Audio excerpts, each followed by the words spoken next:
બધું જ નકલી તો અસલી શું? સ્થિતિ તો એવી થાય છે કે ખુદને એક ચૂંટલો ભરી ચેક કરી લે, આપણે પોતે તો અસલી છીએ ને. ક્યાંક એવું તો નથી બીજો જ રોનક આવી ગયો હોય, કારણ કે સ્થિતિ એવી છે. સ્થિતિ એવી છે, ખોરાક નકલી, ઘી, તેલ, દૂધ આ બધું મિલાવટી, અધિકારીઓ નકલી, સરકારી કચેરીઓ નકલી, આરસી બુક નકલી, પોલીસ નકલી, તો પછી અસલી છે શું? ગોતીલો ગોતીલો ગોતીલો વાળું ગીત કદાચ આના ઉપર બનવું જોઈએ ને હું એમને નથી કહેતો. એક નકલી આઈએએસનો આજે પર્દાફાશ થયો છે. જોકે પર્દાફાશ પોલીસે જ કર્યો છે. અમદાવાદ ક્રાઇમ બ્રાન્ચે મેહુલ શાહ નામનો એક વ્યક્તિને ધરપકડ કરી છે. આપ જોઈ શકો છો.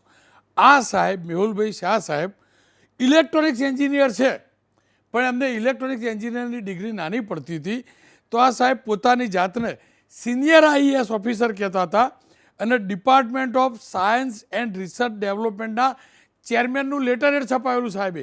આપ જોઈ શકો છો. પોલીસના ધ્યાનમાં આવ્યું. પોલીસે એક ભાંડાફોડ એટલે થયો કે એમને કોઈ ફ્રોડ કર્યો છે ટૂર એન્ડ ટ્રાવેલ્સવાળા જોડે. એક લેટર બનાવેલો ભારતનો વાઘ સાહેબ સિક્કાવાળો, આપ જોઈ શકો છો. અને એનાથી જ આમનો પર્દાફાશ થયો છે. ભાડેથી ઇનોવા ગાડી રાખી હશે સરકારી ગાડીઓ બતાવવા માટે, સફેદ પડદા લગાવવા, આ લગાવવા, પ્રોટોકોલ પ્રમાણે આ બધી વાતો કરી હશે. પછી સાયરન પણ લગાવી ઉપર ગાડીની ઉપર, આપ જોઈ શકો છો. આ સાયરનવાળી એમની ગાડી સાહેબની. અને એટલે જ ભાડું પાછું ના ચૂક્યું એટલે ફરિયાદ લખાઈ, અને ફરિયાદ લખાઈને એટલે ધ્યાનમાં આવ્યું.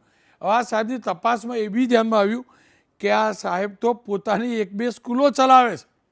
આ ફરજી આઈએએસ મોરબીના વાંકાનેરની અંદર પોતાની સ્કૂલ ચલાવે છે, પાછા સ્કૂલના સંચાલક છે. આ જુઓ આ સાહેબની સ્કૂલ. હવે ક્રાઇમ બ્રાન્ચનો આભાર, અમદાવાદ ક્રાઇમ બ્રાન્ચનો, કે આ ફરજીવાળાનો પર્દાફાશ કર્યો. જો કે આ પર્દાફાશ એક પૂરતો બરાબર છે, પણ આવા અનેક ફરજીવાળા છે. હવે તમને સુરતની એક સંસ્થાનો ફરજીવાળો બતાવી દઉં. સુરતમાં કમાલ ફાઉન્ડેશન નામની સંસ્થા, મા કમાલ સંસ્થાની નર્મદા જિલ્લાના રાજપીપળામાં નર્સિંગ કોલેજ આવેલી છે. 20 વર્ષથી આ કોલેજ ચાલતી હતી અને શિક્ષણ વિભાગે કોઈ મંજૂરી નથી આપી. છતાંય આદિવાસી વિદ્યાર્થીઓ પાસેથી આરોપ છે કે 2 થી 3 લાખની ફી વસૂલી કોઈ પણ મંજૂરી વગર આ ચાલવામાં આવતી હતી. હજારો વિદ્યાર્થીઓ અહીંયા પાસ થયા હશે. હવે એમના ભવિષ્ય ઉપર સવાલ છે. એનએસયુના કાર્યકર્તાઓ સંસ્થાની ઓફિસ ઉપર જે વિરોધ પ્રદર્શન કર્યું છે. મા કમાલ નર્સિંગ કોલેજના વિદ્યાર્થીઓએ ઓરિજિનલ ડોક્યુમેન્ટ પરત આપવાની માગણી કરી. અને પરીક્ષા પાછી ક્યાં લેવાથી? તો આમની પરીક્ષા લેવાથી બેંગ્લુરુમાં. આ બધું હોવાના કારણે શંકાના દાયરામાં આવી. ફાઉન્ડેશનના આજે મા કમાલ ફાઉન્ડેશન સંસ્થાને સરકારે માન્યતા નથી આપી. આ નિવેદન રાજ્યના શિક્ષણ રાજ્યમંત્રી પ્રફુલભાઈ પાનસેરિયાએ આપ્યું છે.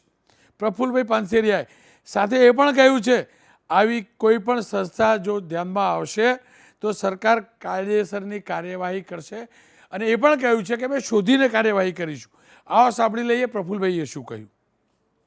ગુજરાતની અંદર એવી કોઈ પેલું નથી. આઉટ સ્ટેટની અંદર પરીક્ષા લે છે ને એક્ઝામિનેશન કરી રહ્યા છે. એડમિશન પ્રક્રિયાની માત્ર ઓફિસો છે, છતાં એની તપાસ કરી છે. કોઈ છેતરાય નહીં અને આવા લેભાગુ તત્વો કોઈને પાસેથી રકમ પડાવી એને બોગસ ડિગ્રી ન ધરાવે એ બાબતની આપણે જાગૃતતા અને ચોક્કસ પ્રકારે ખોટું હશે તો એમને ચોક્કસ બંધ કરાવીશું. પણ આવી ગુજરાતની અંદર આવી કોઈ કોલેજ કે એક્ઝામ આપવા માટે નથી. આવું સ્ટેટનું કરે છે અને માત્ર ગુજરાતમાં એની ઓફિસ છે. પણ એની તપાસ થશે અને ખોટું હશે તો ચોક્કસ પ્રકારે એના એક્શન લેવાશે.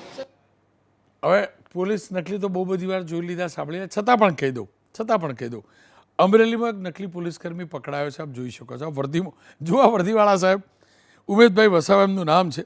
બસ સ્ટેશનની આજુબાજુમાં આટાફેરા મારતા હતા. શંકાના આધારે પકડ્યા છે. મૂળ તો તાપી જિલ્લાના છે. તેમની પાસેથી 4000નો મુદ્દામાલ પકડ્યો છે અને તપાસ ચાલી રહી છે કે આ ભાઈએ કોની સાથે છેતરપિંડી કરી. હવે પોલીસ નકલી તો આરટીઓ વિભાગમાં બી તો આવું હોય. ત્યાં પણ સુરતમાં નકલી આરસી બુક બનાવવાના કૌભાંડનો પર્દાફાશ થયો. એમાં 2 વધુ આરોપી સિકંજામાં આવ્યા છે. ક્રાઇમ બ્રાન્ચે નિમેશ ગાંધી અને હેમંત પટેલની ધરપકડ કરી છે. આ બંને અંકિત નામના આરોપી પાસેથી 50 નકલી આરસી બુક બનાવડાવી હતી. નિમેશ ગાંધી અગાઉ નકલી ચૂંટણી કાર્ડ બનાવી અને પ્રોહિબિશનના કેસમાં પણ ઝડપાયો હતો. આરોપી અહેમદ પટેલ આરટીઓ એજન્ટ તરીકે કામ કરતો હતો. નકલી આરસી બુક બનાવવાના કૌભાંડનો પર્દાફાશ 10 ઓગસ્ટે થયો હતો.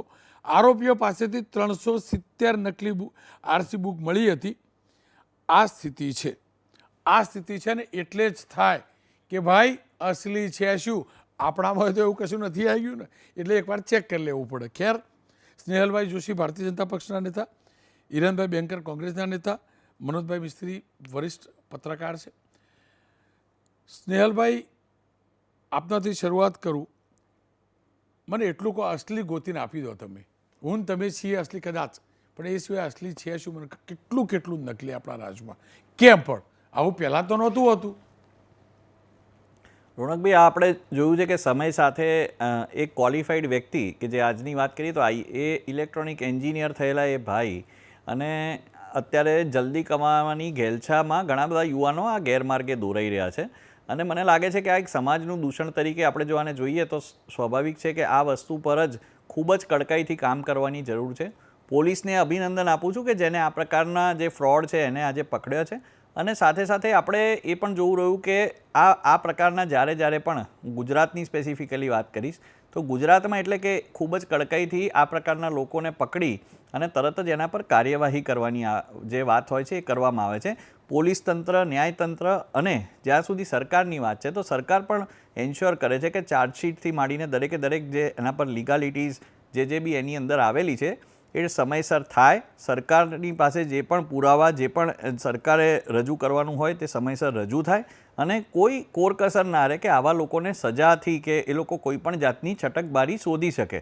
કારણ કે ઘણી વખત કાયદાકીય રીતે પણ લોકો છટકબારી શોધવાનો પ્રયાસ કરતા હોય છે અને અમુક લોકો તો કદાચ પહેલેથી પણ એવું કંઈ પ્લાન કર્યું હોય, પણ આપણા માટે ફોર્ચ્યુનેટલી ને એ લોકો માટે અનફોર્ચ્યુનેટલી આપણે આ લોકોને પકડીએ છીએ.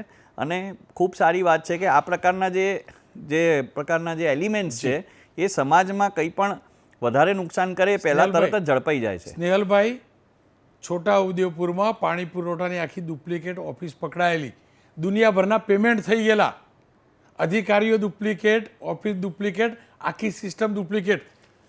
બવાલ થઈ, મીડિયા ટ્રાયલ થયો, પકડાયા, કાર્યવાહી ત્યાં સુધી, આગળ મૂળ સુધી કોઈ જતું જ નથી. આ પણ તો હકીકત છે. જો સરકારની મંશા હોય ઝીરો ટોલરન્સવાળી વાત તો મૂળ સુધી જવું જોઈએ ને. એ પાણી પુરવઠાવાળી વાતમાં મૂળ સુધી કોઈ ગયું નથી. ના, રોનકભાઈ, આની અંદર હું ફરીથી કહું છું કે સરકારનો રોલ જે છે તે સૌ પ્રથમ જે પણ પ્રાઇમા ફેસી જે પણ ડોક્યુમેન્ટ્સ હોય કે જે પણ માહિતી હોય એ રજૂ કરે છે. સાથે સાથે ન્યાયતંત્ર જે છે તેની જે કાર્યવાહી હોય રોનકભાઈ એમાંથી તો આપણે બધાએ પસાર થવું જ ન્યાયતંત્ર રહ્યું. ઉપર તો સરકાર તરફથી કેસ રજૂ કરવામાં આવે એટલું થાય ને. સરકાર તરફથી પાણી પુરવઠાવાળું અધૂરું જ મૂકવામાં આવે અને આગળ ઇન્વેસ્ટિગેશન થતું જ નથી. એવું એ પણ હકીકત છે. બરાબર કહો, છોટા ઉદેપુરવાળા કેસમાં મારી તમારી ગુજરાતી સરકારને એટલો ચૂનો લગાડ્યો, એ જેટલા પકડાયા ને એ પછી આગળ શૂન્ય થઈ ગયું. ના, એવું મને જ્યાં સુધી આ સ્પેસિફિક કેસની આપ વાત કરો છો તો ચોક્કસપણે એની અંદર જે પણ ટ્રાન્ઝેક્શન્સ થયા છે એની બધી ડિટેલ્સ પણ કાઢવામાં આવી છે. અને મેં આપને કીધું ને એમ બે પાસા અગત્યના છે કે એક તો લો એન્ફોર્સમેન્ટ એજન્સી એટલે આપણું પોલીસ તંત્ર અને ન્યાયપાલિકા, તો આ બંનેનો જે સમન્વય પણ થાય ત્યાં પણ જે પણ સરકારનો રોલ હોય એની અંદર પણ સરકાર છે ને કોઈ કોરકસર નથી રાખતી. એટલે જ્યારે આ પેમેન્ટ્સની વાત હોય તો ચોક્કસપણે એની અંદર દરેકે દરેક ડિટેલ એ રજૂ કરવામાં આવે છે. કદાચ જે ન્યાયપાલિકાના નકલી તોલનાકું પકડાયું હતું, નકલી તોલનાકું આખું મોરબી રાજકોટની વચ્ચે, કશું ના થયું મોટાભાઈ. રોનકભાઈ, હું ફરીથી આપને કહેવા માગું છું કે દરેકે દરેક જે પણ કેસ આપે અત્યાર સુધી ઉલ્લેખ કર્યો આ બધાની અંદર ગુનેગારો છે તે પકડાયેલા છે અને એ લોકો પર અત્યારે ટ્રાયલ ચાલી રહી છે. એટલે અત્યારે ન્યાયપાલિકાના આદેશ અનુસાર સરકાર પણ અનુસરે છે અને ચોક્કસપણે એન્શ્યોર કરશે કે આવા લોકો જે છે તે પકડાઈને તરત કોર્ટમાં હાજર કરવામાં આવે અને એ લોકો સામે સ્ટ્રિક્ટ એક્શન લેવામાં આવે. જી ખેર, હિરણભાઈ, અદ્ભુત છે આપણું પ્રદેશ. તમે તો અસલી છો ને, અસલી હિરણભાઈ છો ને. કોંગ્રેસવાળા જ અસલી. હવે ચિંતા થાય કે ખરેખર અસલી છું નકલી છું. મને તો મેં પણ એકવાર ચીમટો ભરીને જોઈ લીધું કે હું અસલી છું કે નકલી છું. ના, ચોક્કસપણે આ અત્યારે એટલું ગંભીર ચાલી રહ્યું છે કે નકલી IAS, IPS, deputy collector, CMO, PMO, પછી એનાથી પણ આગળ જઈએ તો નકલી કચેરી, નકલી ટોલ નાકું, નકલી હોસ્પિટલ, નકલી શાળાઓ, આ બધું નકલીની વચ્ચે અસલી ખ્યાતિકાંડ, અસલી અગ્નિકાંડ, અસલી હરણીકાંડની સાથે નકલી કાંડોમાં પણ ગુજરાતની જનતા ભોગ બની રહી છે, ગુજરાતની જનતા છેતરાઈ રહી છે, ગુજરાતની જનતા લૂંટાઈ રહી છે અને ગુજરાતની જનતા મોતના મુખમાં જઈ રહી છે. અસલી કાંડોની વચ્ચે ભારતીય જનતા પાર્ટીના સરકાર માત્ર ને માત્ર નકલી નિવેદનબાજી કરીને પોતાને સંતુષ્ટ માનવા માંગે છે. આ આર્થિક ગુનાખોરી પૂરતું સીમિત નથી રોનકભાઈ. મહિલાઓને છેડતી કરવાની, આરોપીઓને છોડાવવાના, મહિલાઓની દુષ્કર્મ અને બળાત્કાર કરવાના. બરોડામાં વિરજ પટેલ કરીને સીએમઓ અધિકારી ઠગે મહિલાનો બળાત્કાર કરી નાખ્યો. આટલે સુધી વસ્તુ જોવા મળે એ પછી પણ સરકાર નકલી નીતિ, સરકારી નકલી નિયતને આ અસલી કાંડ પાછળ જવાબદાર છે. આખું તંત્ર તમે જુઓ તો એ શાળા હોય, કોલેજ હોય, હોસ્પિટલ, આ બધામાં નકલી તંત્ર એ ભારતીય જનતા પાર્ટીની ઓળખ બની ગયું છે અને રાજ્ય સરકારની સમાંતર એક નકલી સરકાર ચાલી રહી છે. એ પ્રકારનો ગુજરાતમાં ઘાટ જોવા મળે. સરકાર માત્ર ને માત્ર નકલી પર નિવેદનબાજી કરવાની, નકલી ચમરબંધીઓને પકડી શકતી નથી. અસલીને શું પકડશે એમાં ગુજરાત લૂંટાઈ રહ્યું છે, ગુજરાતના લોકો લૂંટાઈ રહ્યા છે અને મોતમાં મુખમાં જઈ રહ્યા છે. પણ સરકારનું પેટનું પાણી હલતું નથી. એક વાર હોય, બે વાર હોય તો બરાબર. છેલ્લા 2 વર્ષમાં 25 થી વધારે આ બધી ઘટનાઓ જોવા મળી છે અને નાનો મોટો વ્યક્તિ પકડે તો વસ્તુ બરાબર છે, પણ IAS, IPS, ED, CBI, custom officer, CMO, PMO અને છેક કાશ્મીર સુધી રાષ્ટ્રીય સુરક્ષા જોખમાય એ પ્રકારના ઘટના બને સરકાર માત્ર ઉડાઉ જવાબ આપીને સંતુષ્ટ થાય એ ખરેખર દર્શાવે છે કે સરકારની નકલી નિયત અને નકલી નીતિને ભોગ એ ગુજરાતની જનતા બની રહી છે. હિરણભાઈ એક જવાબ લઈ લો. સ્નેહલભાઈ આપ કંઈક કહેવા માંગતા હતા? મારે ફક્ત એટલું કહેવું છે કે કોંગ્રેસના જે પ્રવક્તા છે એ બોલી રહ્યા છે કે બળાત્કારો થાય છે, આ થાય છે, તો હું કહું છું કે મને 5 વ્યક્તિ એવા બતાવો. આ છે ને આખા ગુજરાતની વાત છે. એટલે મહેરબાની કરીને તમારી જે ગેલછા છે, તમારી જે લલાઉપતા છે સીટ મેળવવાની અને સત્તા મેળવવાની, એના માટે પ્લીઝ ગુજરાતની ઉપર અને ખાસ કરીને બહેનોની છેડતી થાય છે અને આવી બધી વાત ના કરો. કારણ કે રોનકભાઈ આ વસ્તુ નથી. તમે હું ગુજરાતમાં જ રહીએ છીએ, આપણે કંઈ પરદેશથી કોઈ આવેલું નથી. પણ આઈ ઓબ્જેક્ટ ધીસ કે કોંગ્રેસના જે ભાઈ છે એ ખૂબ જ ખરાબ આ વાત કરી રહ્યા છે અને એમને ના કરવું જોઈએ. એમની પ્રતિક્રિયા લે લો. સ્નેહલભાઈ એમની પ્રતિક્રિયા. હિરણભાઈ બોલો.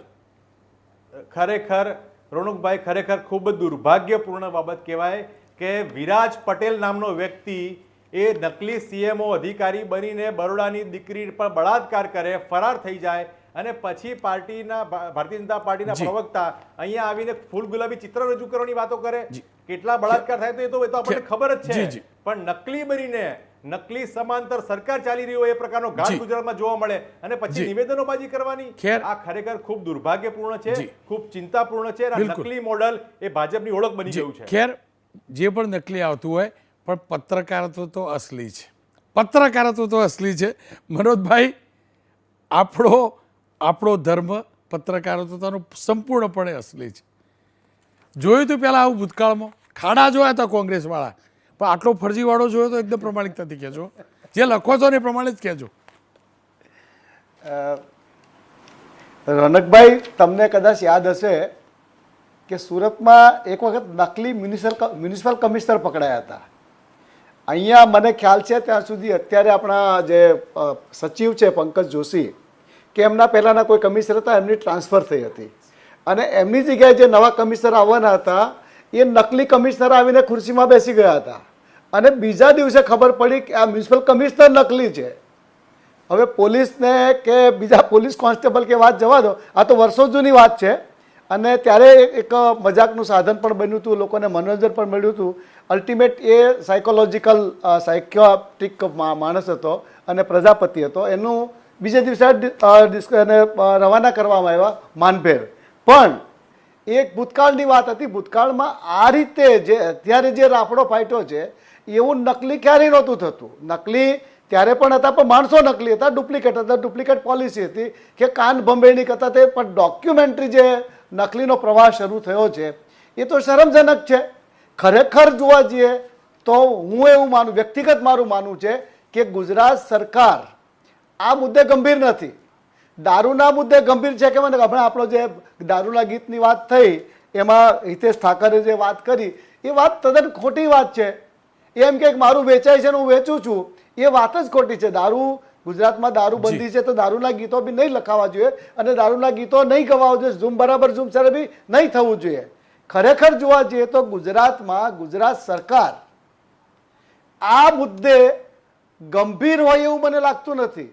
તમે હમણાંની ઘટના જુઓ તો નકલી ડોક્ટર, નકલી પોલીસ, નકલી ડીવાયએસપી, નકલી પુરવઠા અધિકારી, નકલી મહેસૂલ અધિકારી અને છેલ્લે સુરતમાં જે નકલી કાંડ થયું 900-1600 કરોડ થઈ ગયા, વોટર ટ્રીટેડ કાંડ, જેને પ્રદૂષિત પાણી ટ્રીટ કરીને મહાનગરપાલિકાએ ઉદ્યોગોને આપવાનું હતું. આ બી એક સ્કેમ છે. અને છેલ્લે નકલી લવાદ કોર્ટ આવી. એ તો તમે વિચાર તો કરો કે કોર્ટ નકલી ચાલતી હોય તો આનાથી બીજી શરમજનક ઘટના કઈ હોઈ શકે? ખરેખર તો ભૂપેન્દ્રભાઈ આ મુદ્દે સિરિયસ થવું જોઈએ અને આવા લોકોને બેનકાબ કરવા જોઈએ. વખતો વખત એના જે કંઈ પબ્લિસિટી કરવી જોઈએ, લોકોમાં અવેર કરવા જોઈએ, પણ નથી થતું.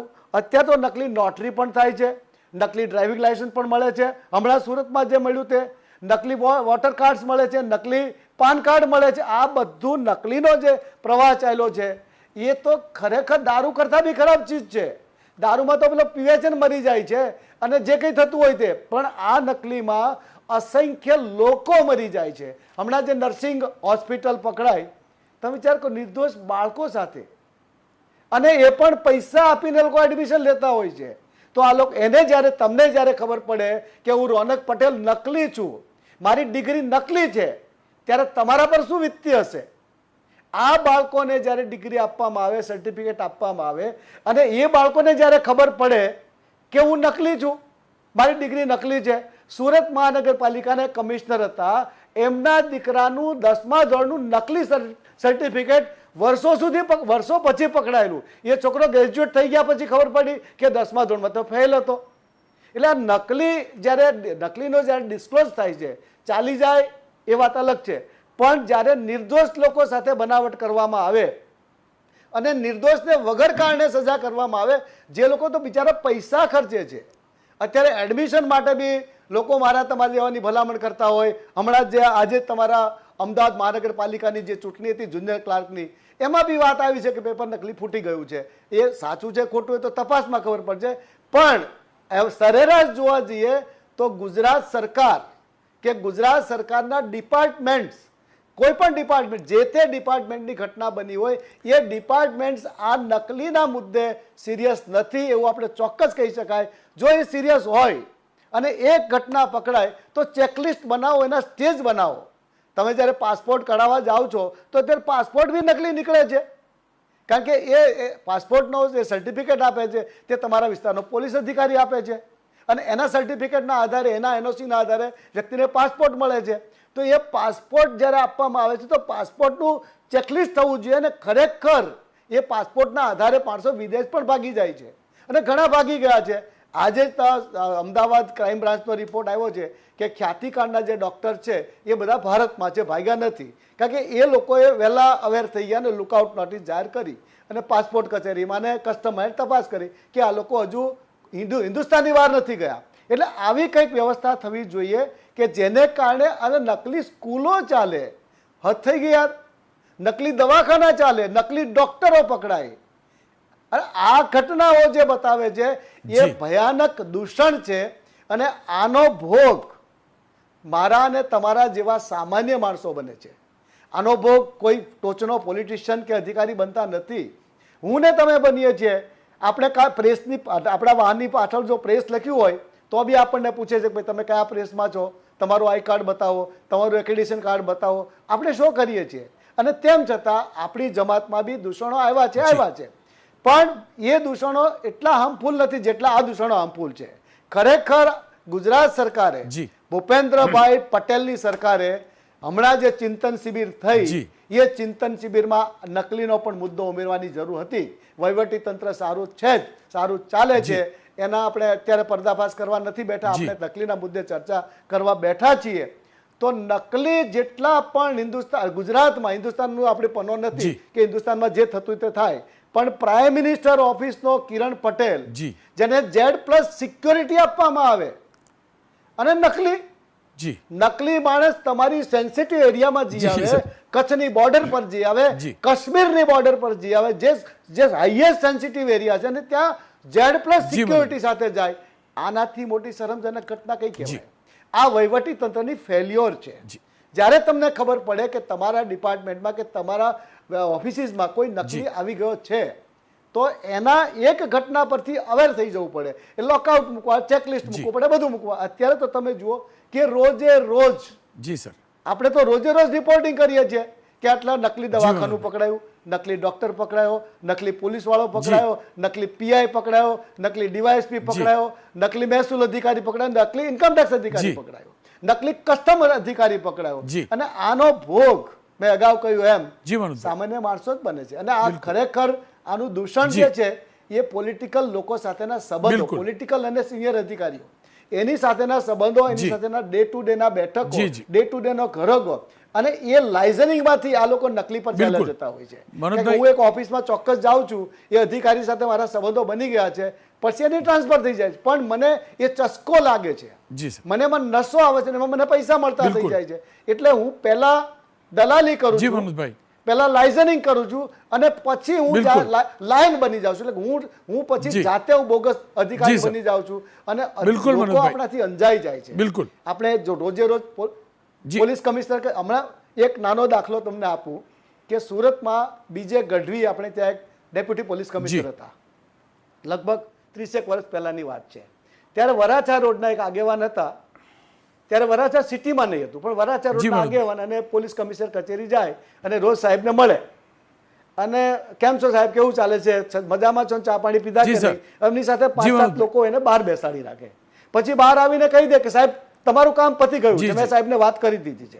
હવે આ પ્રક્રિયા ડે ટુ ડે ચાલી. એટલે એક દિવસ જયારે પટ્ટાવાળાએ કીધું કે સાહેબ પેલા ભાઈ આવ્યા છે, એટલે ગઢવી સાહેબ પોતે બહાર આવ્યા અને પેલા લોકોની સામે કીધું કે આ માણસ ખોટો છે, જી આ માણસ તમને ગુમરાહ કરે છે, જી, આ મનોજભાઈ. માણસ સાથે મારા કોઈ સંબંધ નથી, અને આ માણસ મનોજભાઈ, કોઈ સમય- કામ કરતો બિલકુલ. નથી. સમયનો એટલે મનોજભાઈ આ અભાવ છે. રીતે જો કંઈ જી. કરવામાં આવે, આ તો એક દાખલો હતો. જી જી સર આ મનોજભાઈ સમય આપણે એ તો તકલીફ છે રનકભાઈ, પણ બરોબર મારી પણ કોમર્શિયલ આપણે બી અસલી છે લાંબી ચર્ચા કરી ને શકતા નહીં, વાત નથી. સાચી આપણે છે. મારો સમયનો અભાવ છે, કોમર્શિયલ બ્રેક ઉપર જઈ રહ્યો છું. એટલે ખેર નકલી ફરજી વાળાની પરાકાષ્ઠા મારા ગુજરાતમાં એ છે.